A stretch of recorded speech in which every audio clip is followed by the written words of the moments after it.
Hello, welcome guys. How y'all doing? This is Reading with Moi of our Histoire d'Haïti. Oui, oui.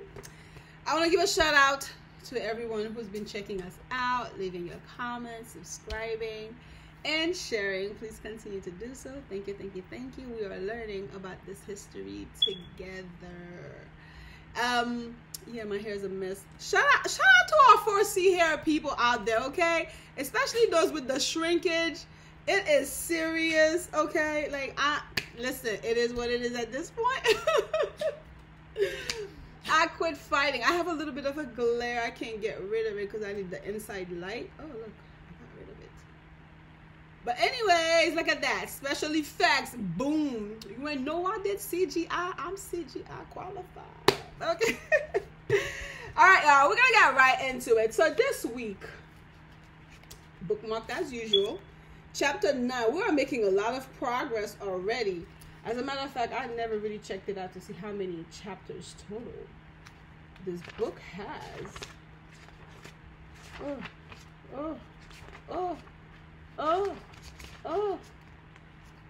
XL. Oh my gosh. 40?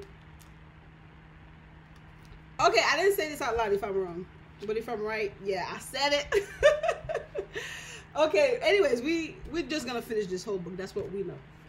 I'll probably do a recap next week because I'm like, what did we read about so far? Where are we so far? Okay. But that's okay. You guys are with me. It's hot, y'all. Can y'all hear this fan? Maybe I should turn it off. Let me turn it off. But okay, I think I'll survive. So chapter 9 is Revendication des Affranchis. Book is in French. I butcher it, so you already know. Forgiveness are coming, I know. All right, so it reads, Le Code Noir de 1685. No, I'm going to leave this fan. Oh, it was 97 degrees yesterday, y'all. I have the AC on, and I still need the fan. It was hot, so dramatic. Okay, here we go. Le Code Noir de 1685 accordait aux affranchis les mêmes droits civils et politiques qu'aux colons blancs. Mais les Blancs de Saint-Domingue ne voulaient pas leur permettre d'exercer ces droits. Oh yeah? C'est-à-dire de voter et de remplir certaines fonctions, ce qui aurait fait de l'affranchi légal aux Blancs. Are you hearing this? I guess even till this day, a lot of blacks don't really even want to vote. But this was a thing from way back then where they tried to stop them from trying to exercise that. Because if you get to vote back then, that means you're equal to us. We don't want that. Yeah, you're free, but we don't need you in our level doing our things. Wow. Okay, depuis 1785, année centenaire du Code Noir, les affranchis réclamaient pour faire cesser cette injustice. Code Noir, I guess what that group is in the name. So they were fighting to stop this injustice. Ok, ces réclamations augmentent à la Révolution, mais on persécute tous ceux qui se montrent favorables à la cause des affranchis. Le mulâtre Lacombe est pendu au cap pour avoir demandé à l'Assemblée provinciale du Nord d'accorder le droit de vote aux hommes de couleur. What? So this guy, a mulatto, his name is Lacombe. Why they only put one name on here? I don't know. See, it just says Lacombe. Where is it? Just one name. No last name, no nothing. But anyways, they hung him, okay, because he was trying to fight for blacks. But then again, a mulat, maybe he was mixed, so maybe they didn't care for a mixed person. So they hung him to maybe to shut him up and be like, that's not happening. It's not happening, bro. Psh, done. Okay, and it says here, Pour une raison semblable, un blanc Ferrand de Baudière est arrêté chez lui, au Petit Goave, et tué dans la rue. Sa tête coupée est plantée au bout d'une pique et promenée à travers la ville le 19 novembre 1789. Ouch! Such torture. Now do you guys see why our gangs are doing things that they've been, like, this stuff been implanted in the land. All this torturous stuff. So this guy, this Baudière, Ferrand de Baudière guy, he was completely white. He was in Petit Goave. They arrested him at his house. Okay? Cut his head off and they put it on like a stick or something. Just, you know, walking around like, hey, we got this sucker up in here. Don't even try. Ok, quelques affranchis comme Vincent Auger et Julie Raymond résidaient en France. I've heard of Vincent Auger. I've definitely heard of Vincent Auger. That Julian Raymond guy, not so much. But Vincent Auger, he was actually born in Haiti. He's a mulatto, if I'm not mistaken. Hang on. Because I remember hearing about him. If it's the same Vincent Auger, it has to be the same Vincent Auger. Because that guy, he was like a young buck who left, who was in Haiti, but his parents sent him off to work. Is the lighting going to let you guys see him? Here we go. Vincent Auger. He was a revolutionary merchant, military officer, and goldsmith who had a leading role in a failed uprising against French colonial rule in the colony of Saint-Domingue in 1790. A mixed race member of the colonial elite, Auger's revolt occurred just before the Haitian Revolution, which resulted in the colony's independence from France and left a contested legacy in post-independence Haiti. There you go. He was born in Saint-Domingue. Don, Saint-Domingue. Technically Haiti.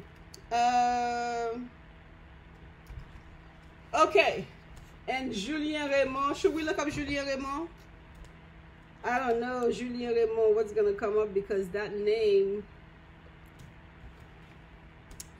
Julien Raymond, I found a different spelling, R-A-I-M-O-N-D. Here, Benin, Haiti. He was born in Benin, Haiti. Julien. I don't know if they said that much about him, but here you go. He was a Saint Dominican indigo planter in the French colony of Saint-Domingue, now the Republic of Haiti, who became a leader in its revolution in the formation of Haiti. So, okay, apparently, do not disturb it. Apparently, we're going to like Auger and Raymond already. Okay? Ils travaillaient à gagner à leur cause des députés de l'Assemblée nationale. Ils trouvèrent des protecteurs dans la société des amis noirs. I guess with all that happened to Lacombe and Baudière, you know, they still wanted to help out les affranchis. You know, from the previous chapter, they got their freedom and stuff like that, but they would not let them do things, you know. So this is a continuation of. Ok. De leur côté, les planteurs formaient à Paris le club de Massiac, qui avait aussi ses orateurs à l'Assemblée constituante. Are they saying another group was formed? You know my French is limited too. Ok. L'Assemblée nationale constituante prit le 8 mars 1790 un décret qui accordait aux affranchis l'exercice de leurs droits politiques. Okay, so they gave a decree that would allow the freed slaves to exercise their civic duties, right? Les colons de Saint-Domingue étaient absolument opposés au décret, si juste du 8 mars.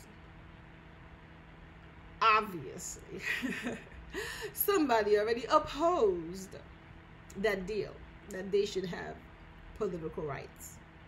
Okay? Ils refusèrent de l'appliquer sous prétexte que son instruction du 28 mars contenait seulement le mot personne et non les expressions homme de couleur et noir libre. That's such BS, yo. So they stalled this whole thing with the reasoning that, oh, well, the decree you sent just said people. It didn't specify that you meant them. So we didn't know what you mean. I mean, go do it over because it needs to be super extra specific, you know. Ok, c'est pour obtenir l'exécution de ce décret du 8 mars qu'Auger, depuis longtemps en France, se décide à rentrer à ses domaines. Dum, dum, dum, dum, drum roll. So dude decides that, you know what? I ain't doing nothing in Paris. I ain't doing nothing in France. Let me go down there in that land and see what's going on. La loi lui défend de sortir de France. Il surmonte toutes les difficultés, passant par l'Angleterre et les États-Unis. Il débarque au Cap en octobre 1790 sans être reconnu. You see that? He had to go through so much hassle just to come around. And he made it without being noticed. They have a picture of what this Vincent Auger would look like. Bam, that's our people's, I guess. Okay. Auger se rendit au Dondon voir sa mère inquiète et la consoler. Oh, he went to see his mommy. Oh, mama's boy. À la Grande Rivière, il rencontra son ami Chavannes, qui lui conseilla de soulever tous les esclaves. Oh, that sounds like a good story. Why did they make a story of this? This is a good story, free the slave stories. Okay. Auger se contenta d'écrire 2 lettres. L'une à l'Assemblée provinciale du Nord, oui, et l'autre au gouverneur Blancheland pour réclamer l'exécution du décret de 8 mars.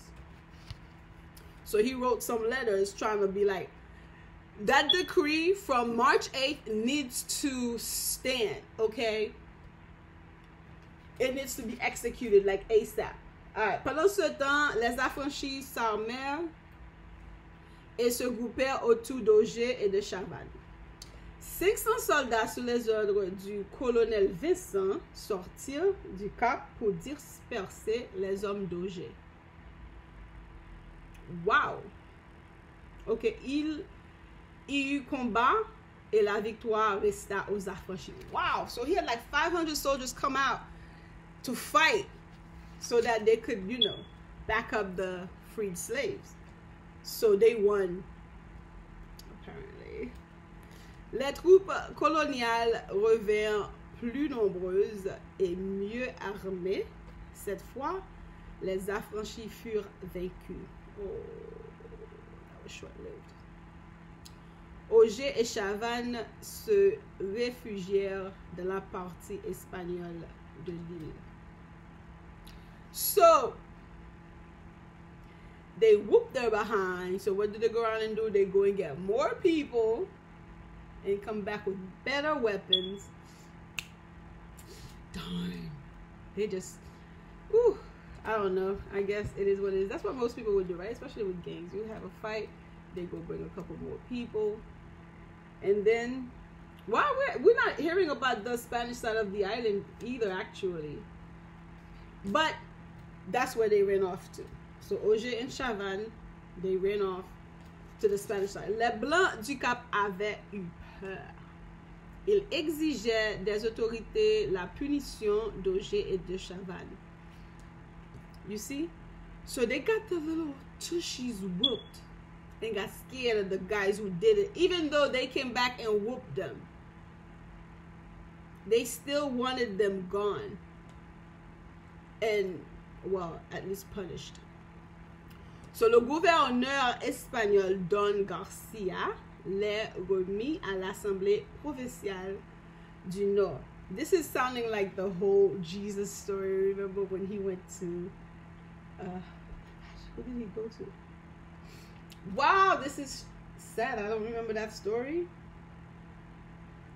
I can hear the name in my head, but for some reason it's not coming out. Pilate. Was it Pilate? I don't know. And then Pilate was like, well, I don't know, and send him to somebody else. I think that's what this Don Garcia is doing there too. So, ils furent jugés au Cap par un tribunal extraordinaire et condamnés au supplice de la roue. Oh! Ooh, this is the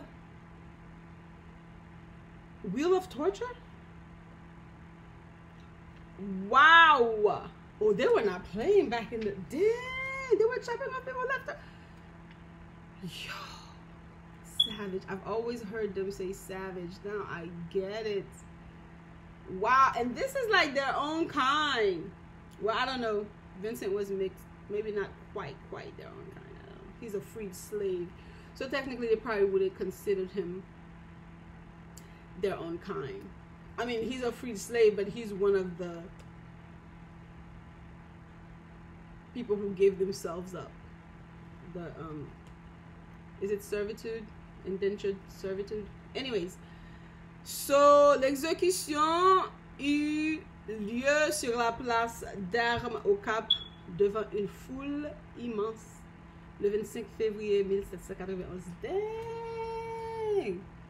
And all the people came to watch this. Like, sad. Ok. Le supplice de Chavannes et d'Auger révolta les affranchis.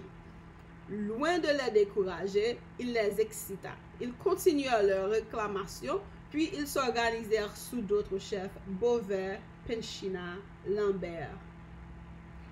So, they put these guys on the wheel of torture in front of, I guess, thousands of people to watch them, right?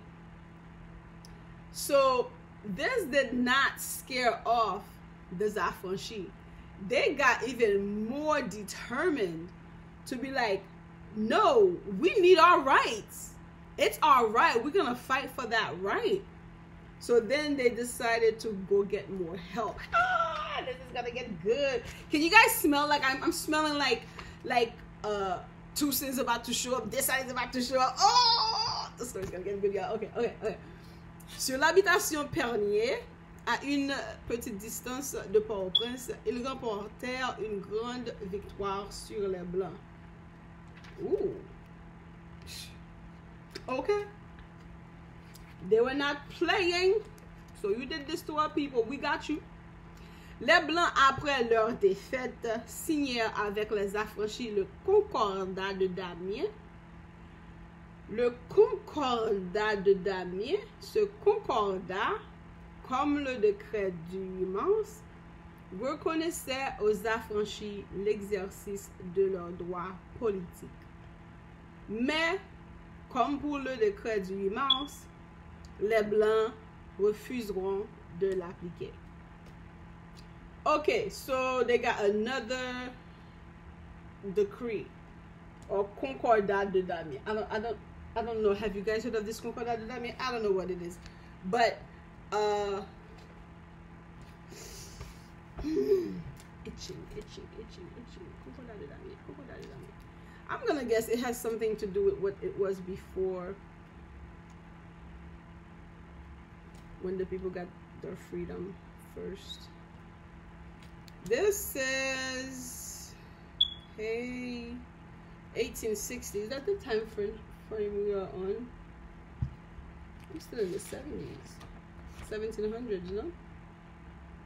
We're in 1790. So I'm looking at the wrong stuff. All right. So here the agreement. This is saying it was an agreement between sovereign state that defines the relationship between Catholic Church and the state in matters that concerns both. No, that's not the right thing.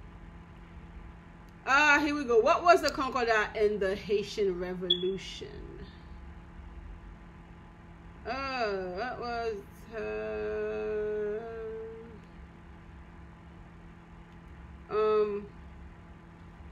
I don't know if this is the right thing to look for, but it says here,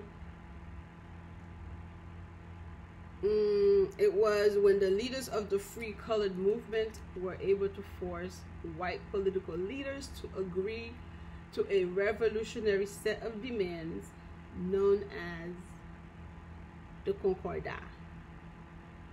Having taken place in the shadow of the August 1791 slave rebellion in the northern part of the colony, the Concordats have traditionally been overlooked and understudied by historians of the Haitian Revolution.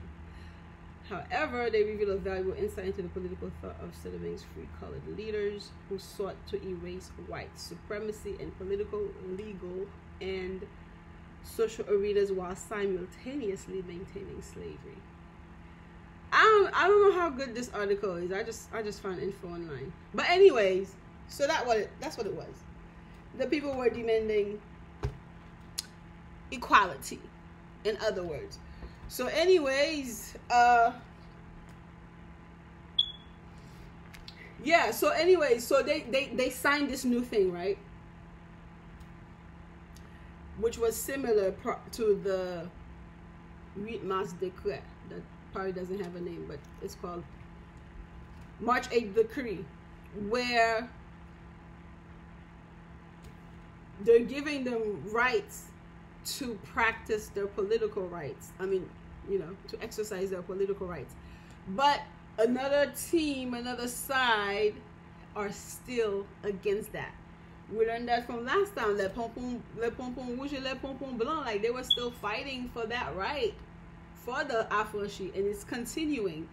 And a group is still opposing, like, no, you can't be free, but you can't do X, Y, Z. Why can't you get that in your head? You are free, but don't bother us. We got our own deals. We're gonna run the show. We're gonna rule the world. You just stay free on that side. We'll give you a little bit of land. Shut. That's it. Merde, descendez. Ok, so les affranchis avaient vaincu les blancs perniers grâce à 300 esclaves qu'ils avaient mis en liberté pour les aider dans ce combat. Ok? Ces esclaves, les Suisses, comme on les appelait, furent ensuite lâchement abandonnés par les chefs des affranchis, condamnés à la déportation. Ils furent presque tous assassinés sur les pontons du Mont Saint-Nicolas. Am I reading this right?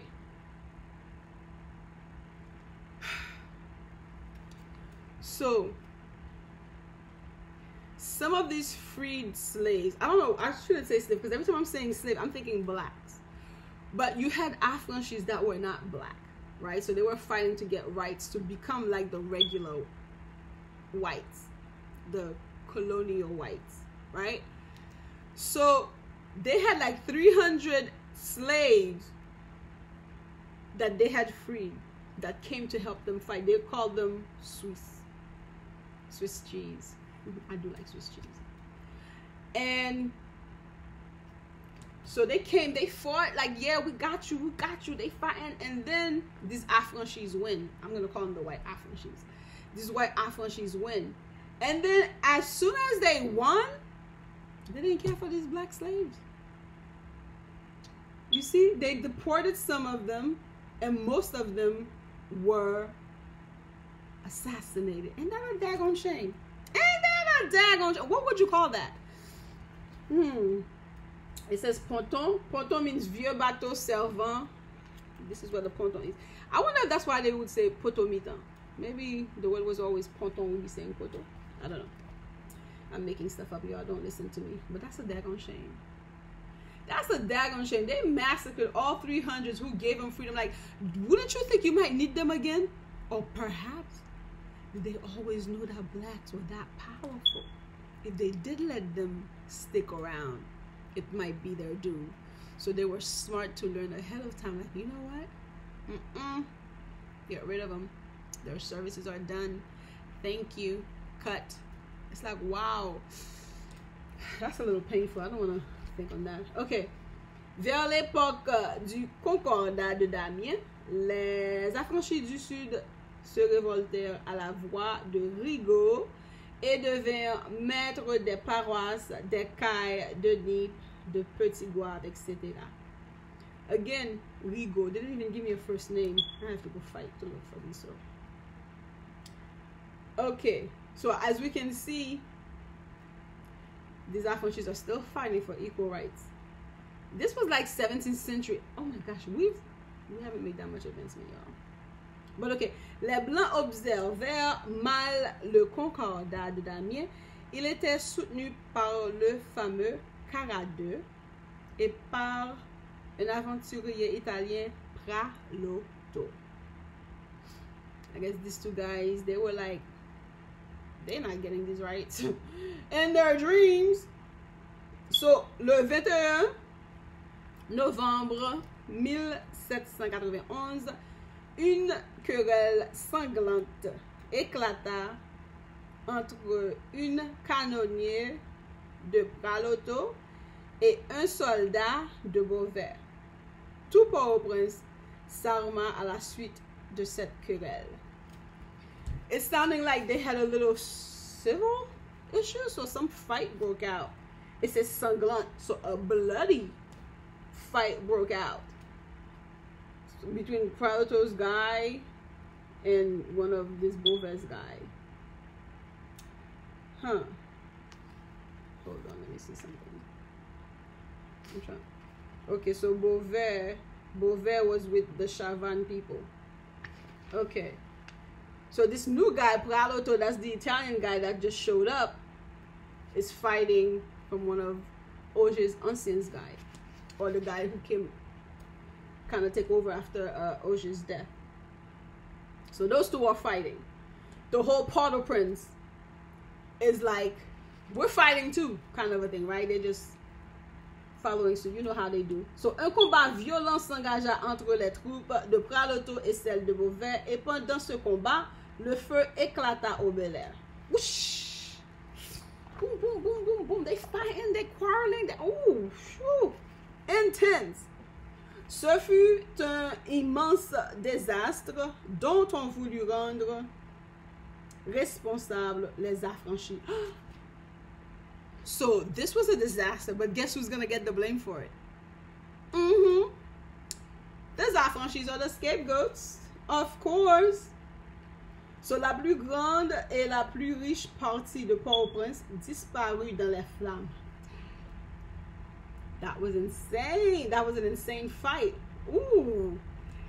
I need them to remake just this one fight. Nobody really talks about this, because I have not heard of the fight of 1791. I've heard of,